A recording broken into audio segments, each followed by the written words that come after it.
এই রমজান থেকে আমরা কি নিলাম? একটা মাস রমজান আমরা কাটাইলাম, এই রমজান মাসটা থেকে আমরা কি নিলাম?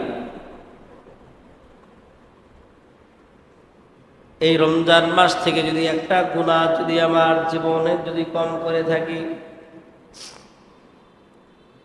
এই রমজান মাস উপলক্ষে যদি আমি আর আপনি একটা গুনাহ যদি কম করে থাকি, তাহলে এই আমলটাই হলো আমার জীবনের জন্য শ্রেষ্ঠ একটা আমল। কারণ আমার আপনার উচিত হইল আমার আপনার জীবনের মধ্যে গুনাহ কম করা। যার জীবনে যত বেশি গুনাহ কম, সে তত বেশি মুত্তাকি, সে তত বেশি আল্লাহওয়ালা, সে তত বেশি জান্নাতের মেহমান। যে যত বেশি গুনাহ কম করবে আল্লাহ তাআলার কাছে তত বেশি নৈকট্য অর্জন করতে পারবে। গুনাহ যার যত বেশি, তার আমলনামা এত খারাপ হবে, যেই খারাপের কারণে আল্লাহ তাকে পছন্দ করবে না। এই জন্য আল্লাহর হাবিব সাল্লাল্লাহু আলাইহি ওয়াসাল্লামের দরবারে এক ব্যক্তি আইসা বলে, ওগো আল্লাহর পয়গম্বর,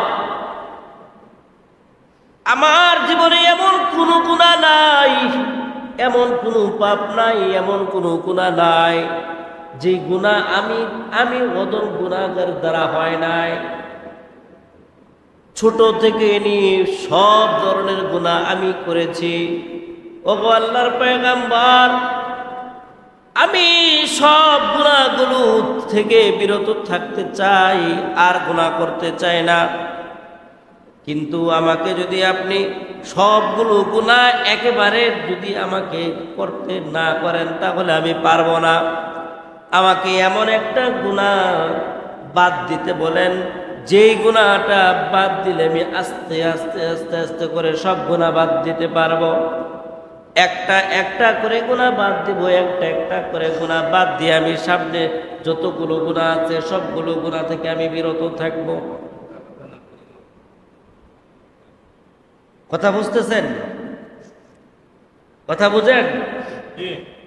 আল্লাহ রাসূলকে বলতেছেন যে আমাকে একটা গুনাহ ছাড়ার কথা বলেন। যদি আমাকে অনেকগুলো গুনাহ বা সবগুলো গুনাহ আমাকে ছাড়তে বলেন, তাহলে আমি ছাড়তে পারবো। দেখেন না, যারা বিড়ি খায়, যারা পান খুব, ওদেরকে যদি বলে যে তুমি পান খাইবা না, তুমি বিড়ি খাইবা না, তাহলে কি বলবো? যে ভাই আমাকে একবারে নিষেধ করে দেন। আমি আস্তে আস্তে, আগে 2 প্যাকেট খেতাম দিনে, এখন 1 প্যাকেটে নিয়ে আসছি। ও আগে সারাদিনে 1 প্যাকেট যাইতো, এখন 4টা 5টা চলে। মানে এইরকম সিস্টেম। তো আল্লাহ নবীর দরবারে আয়েশা সাহাবায়ে কেরাম বলতেছেন যে আমাকে একবারে নিষেধ করবেন না, একবারে নিষেধ করলে আমি পারবো না। আমাকে একটা একটা করে নিষেধ করেন, আমি একটা একটা করে গুনাহ আমি কমিয়ে আমি সামনের দিকে সবগুলো গুনাহ থেকে বিরত থাকবো।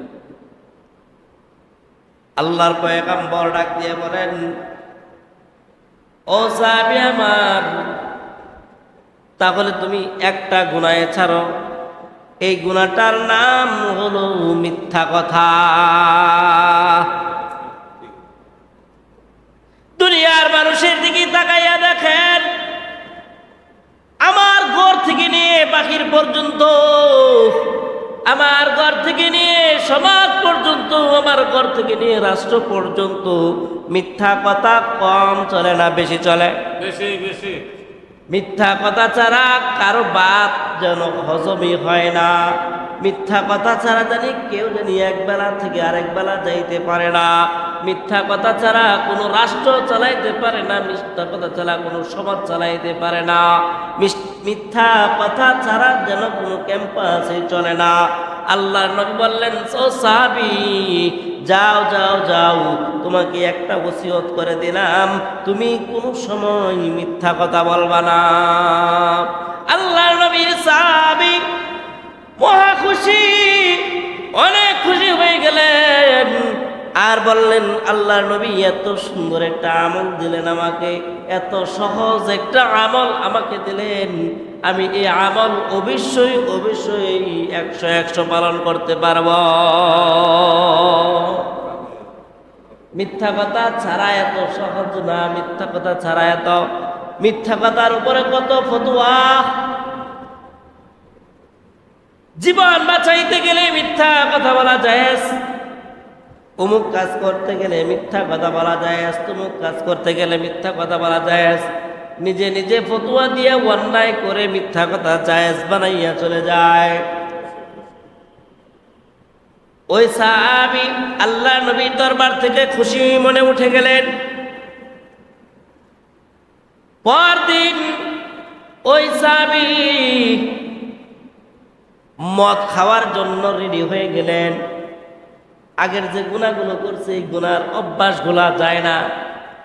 মদ খাওয়ার জন্য যখন গ্লাসের মধ্যে মদ নিলেন, তখন তার মনে পড়ে গেল আজকে সন্ধ্যায় তো আবার নবীজির দরবারে হাজির হইতে হবে। সুবহানাল্লাহ। আমি যদি এখন মদ খাই, আমি গ্লাসের মধ্যে মদ নিলাম, আমি যদি এখন মদ খাই, আমার নবীজি যদি বলে তুমি কি আজকে কোনো শরাব পান করেছো কিনা, যদি আমি বলি যে আমি শরাব পান করেছি, তাহলে 40টা দুর্রা মারা হবে, আমাকে 40টা বেত্রাঘাত করা হবে। আমি এই বেত্রাঘাত সহ্য করতে পারবো না। আর যদি আমি মিথ্যা কথা বলি, তাহলে আমি নবীজির কাছে ওয়াদা দিয়ে আসছি মিথ্যা কথা বলবো না, এই ওয়াদা আমার রক্ষা হইল না। না না না, এই মদ খাওয়া যাবে না, মদ খাওয়া যাবে না। ওই সাহাবী মদের গ্লাসটা ভেঙে ফেললেন, মদের বোতলগুলো ভেঙে দিয়েছেন। সুবহানাল্লাহ। আমার যুবক ভাইরা, আমার বৃদ্ধ বাবাজিরা, একটা মিথ্যা কথা মানুষকে সমাজ পরিবর্তন করে দিতে পারে, রাষ্ট্র পরিবর্তন করে দিতে পারে। একটা মিথ্যা কথা ঘরের মধ্যে ভালোবাসা তৈরি করতে পারে, একটা মিথ্যা কথা ঘরের মধ্যে ভালোবাসা ছিন্ন করতে পারে। আপনি বিবিকে ভালোবাসেন, বিবি যদি আপনার কাছ থেকে কোনো কিছু লুকায়, আপনি সন্তানকে ভালোবাসেন, সন্তান যদি আপনার কাছ থেকে কোনো কিছু লুকায়, আপনি বাবাকে ভালোবাসেন, মাকে ভালোবাসেন, মা বাবা যদি আপনার সাথে মিথ্যা কথা বলে কোনো কিছু লুকায়, তাহলে আপনি এটা জানার পর ভালোবাসা বাড়বে না কমবে? ভালোবাসা কমে যাবে। ঠিক তদ্রুপ ভাবে একটা মিথ্যা কথা যদি কোনো মানুষ ছাড়তে পারে, ঘরের মধ্যে রহমত, বরকত, ভালোবাসা বেড়ে যাবে। একটা মিথ্যা কথা যদি কেউ ছাড়তে পারে, সমাজের মধ্যে ভালোবাসা তার বেড়ে যাবে। একটা মিথ্যা কথা যদি কেউ ছাড়তে পারে, তাহলে রাষ্ট্র পরিচালনা করার জন্য তার জন্য সহজ হয়ে যাবে। একটা মিথ্যা কথা যদি কেউ ছাড়তে পারে, তার জীবনের জন্য সবকিছু সহজ হয়ে যাবে। আল্লাহর নবী সাল্লাল্লাহু আলাইহি ওয়াসাল্লামকে 40টা বছর কাফের, মুশরিক, বেঈমান তারা সবাই আল্লাহর নবীকে বিশ্বাস করত। কি বিশ্বাস করত? কাফেররা, মুশরিকরা, বেঈমানরা আল্লাহর নবী সাল্লাল্লাহু আলাইহি ওয়াসাল্লামকে এইরকম সব কিছু বিশ্বস্তর জিনিসগুলো আল্লাহর নবীর কাছে আইনা রাখতো। কেন রাখতো? আল্লাহ নবী তো হলো মুসলিম, আর ওরা হলো অমুসলিম, তারপরও কেন রাখতো? যে মুহাম্মদ আব্দুল্লাহর ছেলে মুহাম্মদ কখনো মিথ্যা কথা বলতে পারে না। তার প্রতি একটা বিশ্বাস আছে, তার প্রতি একটা ভালোবাসা আছে, তার প্রতি একটা ভক্তি আছে, মুহাব্বত আছে আল্লাহর নবীর প্রতি। যেই নবীর প্রতি ভক্তি আর ভালোবাসা আছে, এটা কিসের জন্য হয়েছে? যে আল্লাহর নবী যা বলেন আল্লাহর নবী তাই করেন, এর মধ্যে কোনো ভেদাভেদ নাই। যা পাওয়া যায় সত্য পাওয়া যায়, এর মধ্যে কোনো মিথ্যা পাওয়া যায় না। এই জন্য ভাইয়ারা আমার, আজকে আমার একটা আমল হলো, মাহে রমজান মাস শেষ হয়ে যাইতেছে। আল্লাহর নবী বলেন, কি নিয়ে বিদায় হইতেছো? কি নিয়ে বিদায় হইতেছো? রমজান মাসটা তো চলে গেছে। একটা গুনাহ তুমি যদি বাদ দিয়ে থাকো, ওই গুনার উপর, ওই বাদের উপর তুমি আমল করতে থাকো। রমজান মাসে যেরকম তুমি গুনাহ করো নাই, রমজান মাসের মধ্যে তুমি যেরকম ফ্রেশ ছিলা, এইরকম তুমি সারা বছর ফ্রেশ থাকার চেষ্টা করো, তাহলে আল্লাহ রাব্বুল আলামিন তোমার আমল নামার মধ্যে প্রতি সময়ে সময়ে সময়ে সময়ে সময়ে তোমার নেকি দান করবেন। তাহলে এক নাম্বার কথা হলো মিথ্যা কথা বলা যাবে না। ওই সাহাবী আবার চলে গেলেন এক জায়গার মধ্যে, যাইয়া দেখেন এক অর্থশালী এক মানুষ মাথার নিচে একটা টাকার বস্তা, কেউ কেউ বলে স্বর্ণের বস্তা নিয়ে শুয়ে আছে, কিন্তু ঘুমের কারণে তার মাথা বস্তা থেকে সরে যায়। সরে যাওয়ার পর এই লোকটা চিন্তা করলো, আমি এই বস্তাটা যদি নিয়ে যাইতে পারি আমার জীবন কামিয়াবি হয়ে যাবে, আমার জীবনে আর কোনো কিছু দরকার হবে না। যখন বস্তা ধরতে যায়, মাথার মধ্যে কাজ করে সন্ধ্যার সময় তো আল্লাহর নবীর সাথে আমার সাক্ষাৎ হবে। আল্লাহর নবী যদি বলেন তুমি কি চুরি করেছো কিনা, যদি আমি বলি যে হ্যাঁ আমি চুরি করেছি, তাহলে আমার হাত দুইটা কেটে দিবে, তাহলে আমার হাত দুইটা কেটে দিবে। আর যদি বলে যে আমি চুরি করি নাই, তাহলে আমি মিথ্যাবাদী হয়ে যাব। না না না, চুরি করা যাবে না, এই লোকের মাল সামানা আমার নেওয়া যাবে না। এইভাবে দ্বিতীয় গুনাহ থেকেও আল্লাহ তাআলা তাকে হেফাজত করলেন। তৃতীয় ব্যক্তি আবার তৃতীয় জনের কাছে আবার গেলেন। নারীর খুব লোভ ছিল এই লোকটার, নারী দেখলে তার মাথা ঠিক থাকতো না। যখন নারী দেখলেন, কাছে যাইতে যাইতে এত কাছে চলে গেলেন যে সে জিনা করবে এমন অবস্থা তার শুরু হয়ে গেছে। কিন্তু তার মাথার মধ্যে আবার আল্লাহর নবীর কথাগুলো আবার স্মরণ হয়ে গেল। হায়, আজকে যদি আমি এখন গুনাহ করি, আমি যদি জিনার কাজ করে ফেলি, সন্ধ্যার সময় নবীজির কাছে আমার যেতে হবে।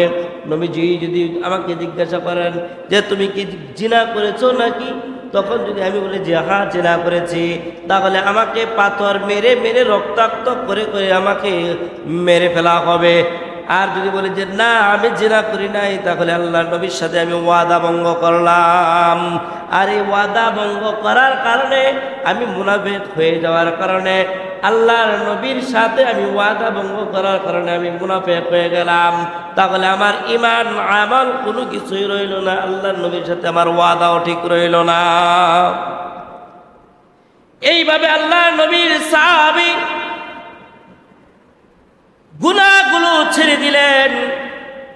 হাদিসের মধ্যে আল্লাহর নবী বলেন এই লোকটা জমানার একজন ওলি হিসাবে খ্যাতি লাভ করেছেন।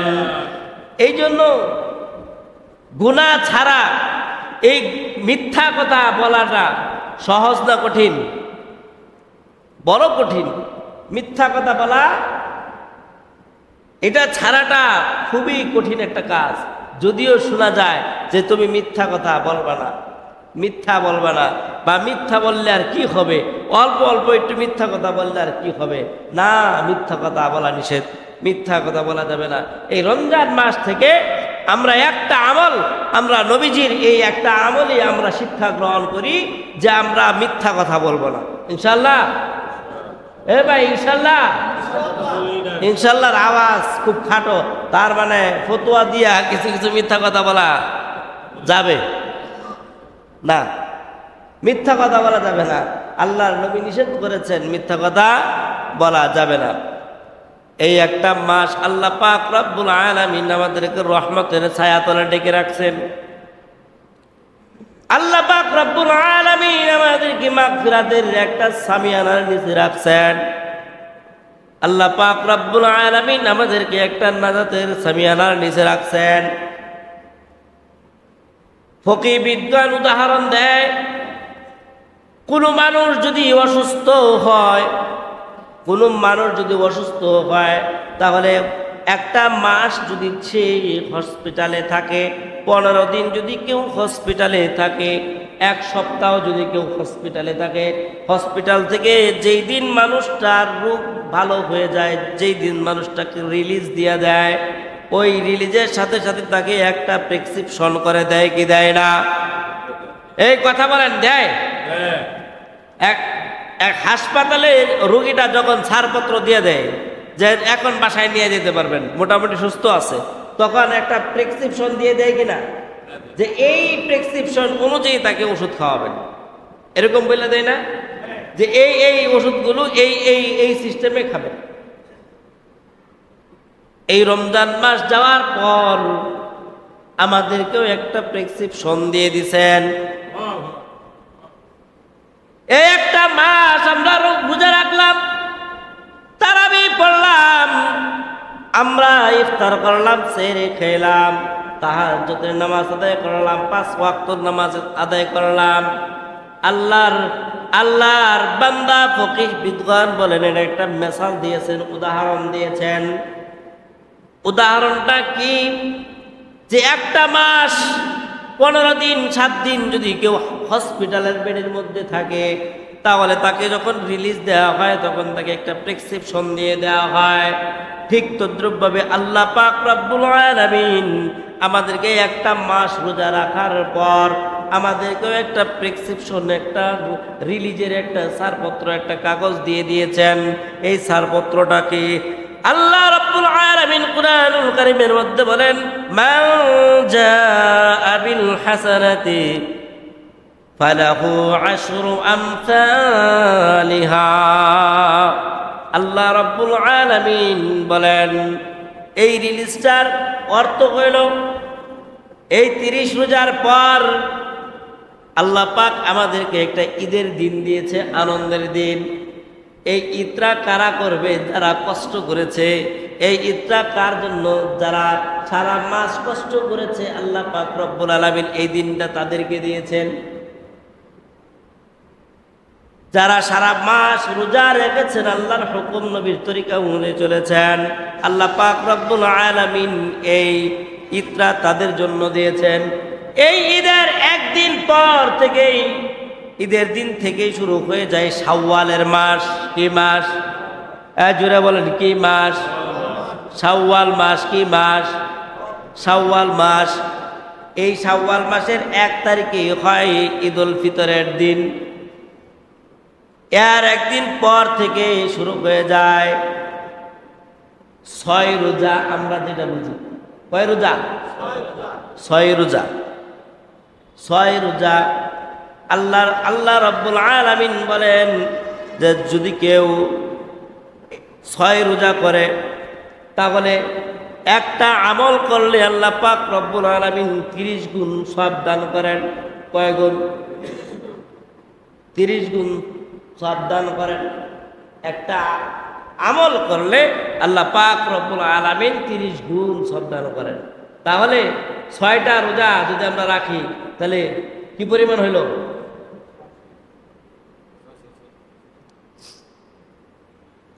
কতগুলো হয়েছে? কমপক্ষে 10 গুণ আল্লাহ পাক রব্বুল আলামিন দান করবেন। কমপক্ষে কত? 10 গুণ। তাহলে এই 6 দিয়া যদি আমরা 10-এর যদি আমরা গুণ দিই তাহলে কত হয়েছে? হ্যাঁ, 60।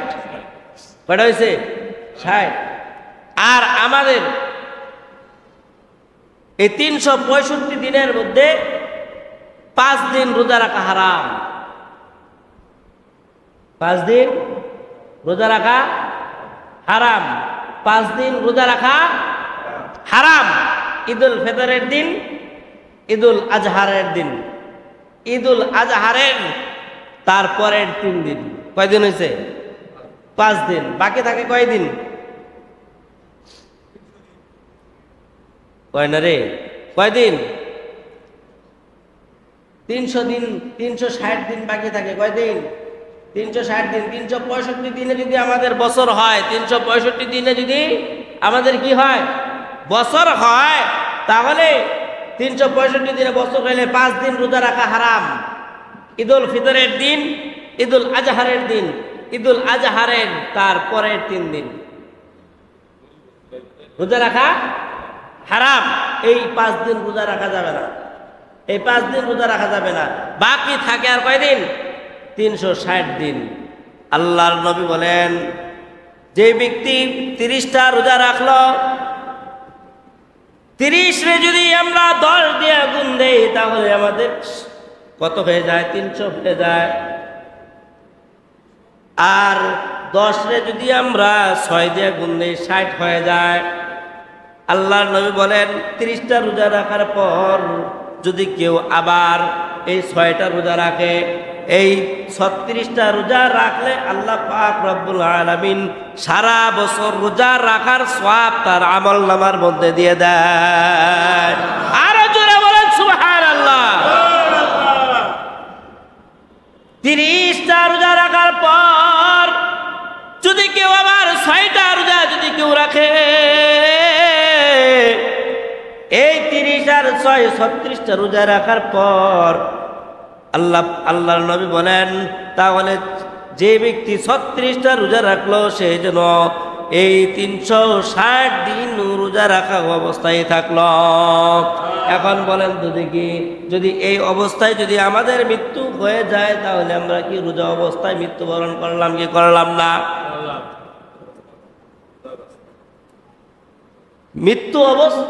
এই অবস্থায় যদি আমরা মৃত্যুবরণ করি তাহলে আমাদের মৃত্যুটা শহীদি মৃত্যু হবে, রোজা অবস্থায় মৃত্যু হবে, আমল অবস্থায় মৃত্যু হবে। রাজি আছেন না নাই? 6টা রোজা, 30টা রোজা রাখতে পারছি, 6টা রোজাও রাখতে পারবো, এটা কোনো ব্যাপার না। আল্লাহর নবীর সাহাবী একটা ওয়াকিয়া মনে হয়ে গেছে, বলে ফেলি। আল্লাহর নবীর সাহাবী, আল্লাহর নবী ঘোষণা করলেন মিম্বারের মধ্যে যে একটা মেয়ে আছে, এই মেয়ে একটা আমলদারি একটা ছেলে চায়। কিরকম আমলদারি? যে 3টা আমল, এই 3টা আমল যার ভিতরে থাকবে ওই ছেলের কাছেই এই মেয়েটারে বিয়ে দেওয়া হবে। যে 3টা আমল কি? এরকম আল্লাহ রাসূল সাল্লাল্লাহু আলাইহি ওয়াসাল্লাম ওয়াজ করতেছেন। যারা মাথা নিচু করে রাখছেন আমল থেকে কিন্তু ফেল হয়ে যাবেন, পরে আর পাবেন না। এটা অনেক বড় আমল। এই মাথা নিচু যারা করছেন ধাক্কা দেন, ঘুমান যেত না, ঘুমান যাবো না, ধাক্কা দেন, ঘুমান যাবো না। এই 3টা আমল শিখুন লাগবে। রমজান মাস শেষ, আমল 3টা শুরু করেন। আল্লাহ রাসূল সাল্লাল্লাহু আলাইহি ওয়াসাল্লাম বলতেছেন, যে ব্যক্তি সারা বছর রোজা রাখবে এমন একটা ছেলে দরকার। কি এই কথা বলেন? কি সারা বছর যে ব্যক্তি রোজা রাখবে এমন একটা ছেলে দরকার। সারা বছর রোজা রাখলে এই ছেলের কাছে বিয়ে দেব। 2 নাম্বার, যে ব্যক্তি 1 খতম কোরআন প্রতিদিন খতম না করে ঘুমাবে না। 1 খতম কোরআন খতম না করে ঘুমাবে না। নাম্বার 3, যে ব্যক্তি তাহাজ্জুদের নামাজ না পড়ে ঘুমাবে না। যে ব্যক্তি তাহাজ্জুদের নামাজ না পড়ে ঘুমাবে না। আমল কয়টা? 3টা। আমল কয়টা? 1 নাম্বার, সারা বছর রোজা যে ব্যক্তি রাখবে তার কাছে এই মেয়েটাকে বিয়ে দেওয়া হবে। মেয়ের পছন্দ যে আমি এমন ছেলে হলে আমি বিয়ে করব। তাহলে 1 নাম্বার হলো সারা বছর রোজা রাখতে হবে। 2 নাম্বার হলো একটা কোরআন খতম দেওয়ার পরে সে ঘুমাবে, এর আগে ঘুমাবে না। প্রতিদিন একটা কোরআন খতম দেবে।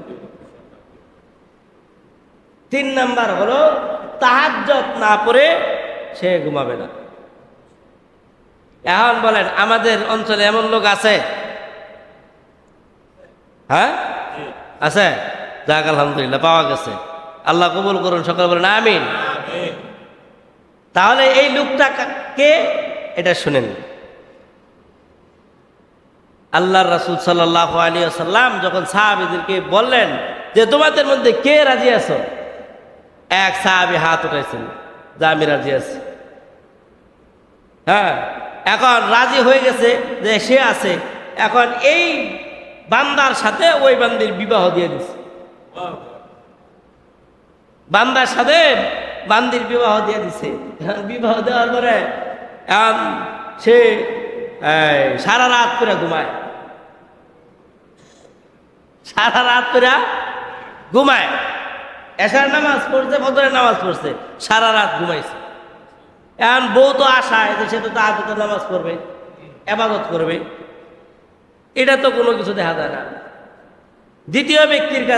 দ্বিতীয় কাজ হলো সে কোরআন তেলাওয়াত করবে, তাকে তো কোরআন তেলাওয়াত করতে দেখা যায়, সে কোরআন তেলাওয়াতও করে না। ব্যাপার কি? এই মেয়ে এখন খুব রাগান্বিত হইতেছে যে 3 নাম্বার আমল, সকালে উঠাই বলে আমারে নাস্তা দাও, সকালে উঠাই বলে কি আমাকে নাস্তা দাও। এখন তো সে আরো তেলে বেগুনে একদম ফায়ার হয়ে গেছে। আমি আল্লাহ রাসূলকে বললাম সারা বছর রোজা রাখে এমন ব্যক্তিকে দেওয়ার জন্য, প্রতিদিন কোরআন খতম দেয় এমন ব্যক্তিকে দেওয়ার জন্য, তাহাজ্জুদের নামাজ পড়ে এমন ব্যক্তিকে দেওয়ার জন্য। এটা সারাদিন ঘুমায়, রাত্রে সারা রাত্র ঘুমায়, সকাল হইলে খানা চায়, কোরআন শরীফ পড়তে দিন, এমন ব্যক্তি আল্লাহ রাসূল কিভাবে দিলেন আমাকে? আল্লাহ রাসূলের কাছে আবার বিচার দিলেন যে আল্লাহ রাসূল আমি কি চাইলাম আর কি দিলেন আপনি? যে কি হয়েছে, যে এই ঘটনা তো এরকম এরকম। সাহাবীকে ডাকছে আবার, সাহাবী তুমি আমার সাথে এরকম প্রতারণা করলা কেন? কেন তুমি এই কাজগুলো করলা? তুমি ওই সময় না বললেই তো পারতা। আল্লাহর নবীর সাহাবী আল্লাহর নবীর সাহাবী আল্লাহর নবীকে ডাক দিয়ে বললেন, ওগো নবীজি আমি তো আপনার কথার উপর আমল করেছি, সুবহানাল্লাহ। আরো জোরে বলেন সুবহানাল্লাহ।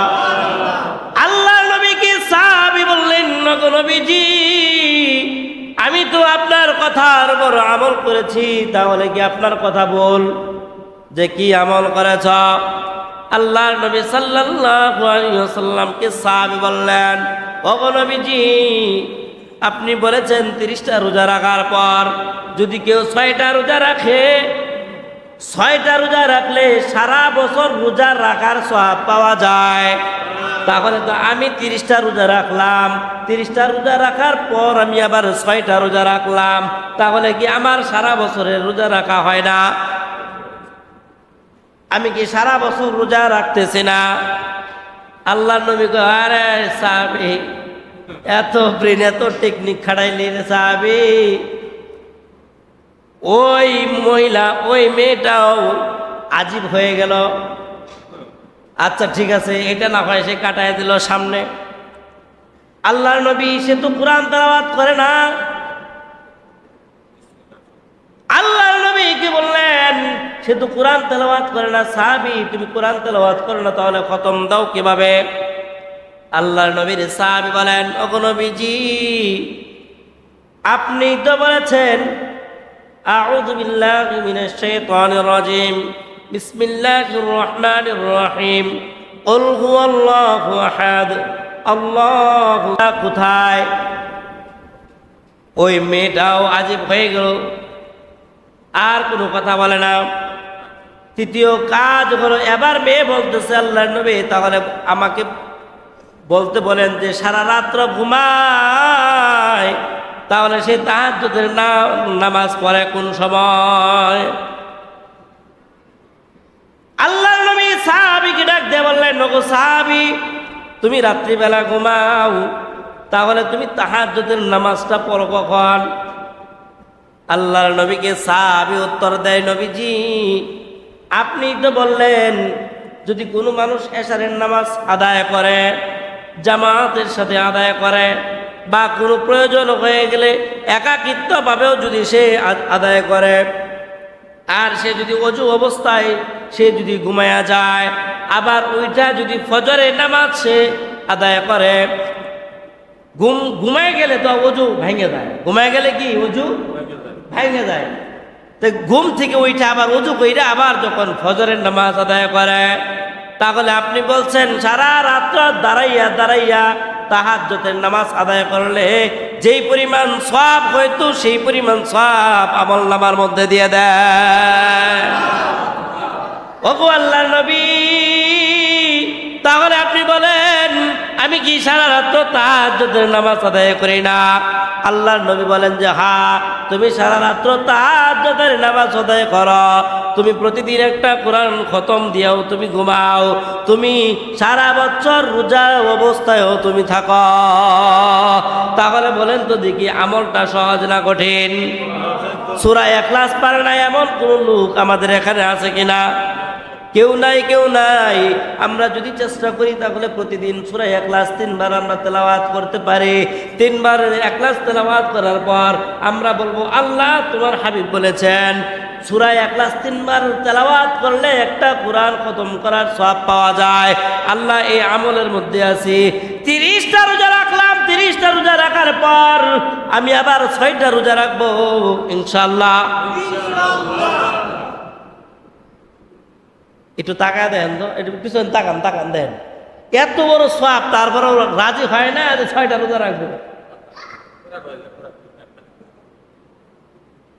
আল্লাহ আল্লাহ কবুল করেন, সকলে বলেন আমিন। 30টা রোজা রাগ করেন না, রাগ করছেন? রাগ করবেন না। এটা হাত উঠানো মানে এটাও একটা সাক্ষী, এটাও কি একটা সাক্ষী? কিরকম সাক্ষী? যখন আপনাকে আমাকে প্রশাসনে কোনো লোক ধরে, এই মানে পিস্তল ধরে, যে হাত ওঠে, তখন কি করে? স্যালেন্ডার করে। কি করে? স্যালেন্ডার করে। আমরা স্যালেন্ডার করছি কার কাছে? আল্লাহর কাছে। তাহলে সমস্যাটা কি? কয় যদি আমার ছেলে দেখে ফেলায়, কয় যদি আমার বন্ধু দেখে ফেলায়, যদি অমুক তমুক দেখে ফেলায়। আর ভাই দেখলে তো একটা সাক্ষী হইল। এই যে হাত উঠাইয়া আমরা স্বীকারোক্তি দিলাম, এই স্বীকারোক্তির কারণে আল্লাহ পাক রব্বুল আলামিন পরবর্তী টাইমে যদি আমাদের কোনো সমস্যা থাকে, আমরা যদি কোনো উজুরের কারণে যদি না রাখতে পারি, আল্লাহ পাক আমাদেরকে এর নেকি দান করে দেবেন। আর এই যে আমরা নেক করলাম, প্রতিটা নিয়তের কারণে আল্লাহ পাক রব্বুল আলামিন আমলের মধ্যে নেকি উঠাইয়া দেন। ভালো কাজে নিয়ত করার সাথে সাথেই নেকি উঠাইয়া দেন। তাহলে আমাদের হাত উঠাইতে সমস্যা কোথায়? আমরা নিয়ত করতে করি কয় হুজুর মিথ্যা কথা বলা যাবে, মিথ্যা কথা বলা যাবে না, এই জন্য হাত উঠাই না। ফতুয়া কাটটা বড় বুঝতেই দিছে, হাত উঠাইলাম পরে যদি না রাখতারি, হাত উঠাইলাম পরে যদি না রাখতারি বা রাখবো না। না, আল্লাহর নবী বলেন তুমি নিয়ত করো, নিয়ত করার কারণে তো তোমাকে আল্লাহ পাক রব্বুল আলামিন সাথে সাথে নেকি দান করেছেন। আর নিয়ত করার পরে যদি তোমার ভিতরে ইমানি জজবা ওইরকম পরিমাণ থাকে, তাহলে দেখবা তোমার এই নিয়ত গুলো বরকত হয়ে তোমার জন্য রোজা সহজ হয়ে যাবে। তাহলে 6টা রোজা আমরা রাখবো ইনশাআল্লাহ। এই শাওয়াল মাসের মধ্যে ঈদের পর দিনে না হোক তারপরের থেকে রাখা শুরু করব, তারপরের দিন না হোক তারপরের থেকে রাখা শুরু করব। একাধারে না রাখি, একদিন পর পর, 2 দিন পর পর, পুরা মাস জুড়ে আল্লাহ পাক রব্বুল আলামিন সুযোগ করে দিয়েছেন 6টা রোজা রাখার জন্য। কয়টা রোজা? 6টা রোজা, 1 মাস সময় দিয়েছেন। আর আমাদের 30 দিনে 30টা রোজা রাখছি, আর আল্লাহ বলতেছেন 6 দিনে 6টা রোজা রাখো। কয় দিনে কয়টা? 6 দিনে 6টা ইনশাআল্লাহ। আলহামদুলিল্লাহ সুম্মা আলহামদুলিল্লাহ। বাকি যে ওয়াজ আছে, বাকি যেই অপশন আছে, এটা আমরা ঈদের দিন আলোচনা করবো ইনশাআল্লাহ। সকালে বলেন ইনশাআল্লাহ। আমাদের এখানে ঈদের জামাত কয়টায়? 9টা 30 মিনিটে। কয়টায়? 9টা 30 মিনিটে আমাদের এই মসজিদের মধ্যে ঈদুল ফিতরের নামাজ অনুষ্ঠিত হবে ইনশাআল্লাহ। আমি ইনশাআল্লাহ আল্লাহ তাআলা যদি হায়াতে তৈয়বা দান করে, কোনো বিপদ আপদ যদি না দেয়, আমি 8টা 30 মিনিট আমি এখানে থাকবো ইনশাআল্লাহ। 8টা 30 মিনিটে আমরা এখানে থাকবো, আলোচনা করব। জাস্ট টাইম 9টা 30 মিনিটে আমরা নামাজ আরম্ভ করব। আপনাদের সকলের দাওয়াত রইল। আশপাশে যে ভাইয়েরা আছেন তাদেরকেও দাওয়াত